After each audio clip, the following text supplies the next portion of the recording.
ekyobuyonjo kye tutwalira ddala nga nnamba emu wano ku garagi yaffe. Awo nga yingini ya muto ali mu kwasaganya nsonga ya buyonjo. Yingini piki eyo yavudde wala lugendo, kankulage gye nagijje.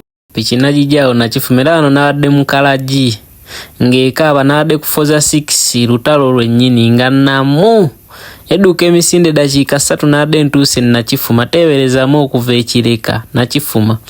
Era kapiki twakatuuseeko kabadde mu mbeera mbi, akali bubi.